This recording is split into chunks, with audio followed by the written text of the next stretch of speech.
Hey guys, ஒரு நல்ல get ready with me போடலாம் அப்படின்ட்டு நானும் என் பையனும் ஆரம்பித்தோம். ஸோ ஆரம்பித்தது என்னமோ டக்குன்னு என்னோடய ஐலைனர் எல்லாத்தையும் கொட்டிட்டாரு.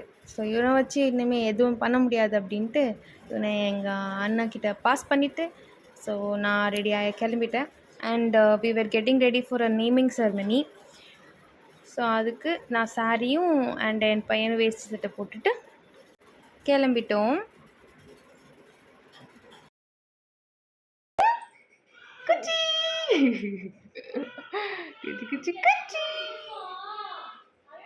அண்ட் என் ஹஸ்பண்டோட பிரதரோட பையனுக்கு தான் நேமிங் செரமனி. ஸோ அங்கே தான் கிளம்பிட்டு இருந்தோம். திருச்சிக்கு தான் போகணும். ஸோ அங்கே போயிட்டு ஃபங்க்ஷன்ஸ் எல்லாம் முடிச்சுட்டு ரொம்ப நாளாக கேஎஃப்சி அண்ட் பீஸா க்ரேவிங்ஸாகவே இருந்துச்சு. சரி திருச்சி தான் போயிட்டோமே, வரும்போது எல்லாம் சாப்பிட்டுட்டு வரலாம் அப்படின்ட்டு அங்கே இறங்கி நல்லா சாப்பிட்டுட்டு நாங்கள் வீட்டுக்கு கிளம்பி வந்துட்டோம். டாட்டா பாய்.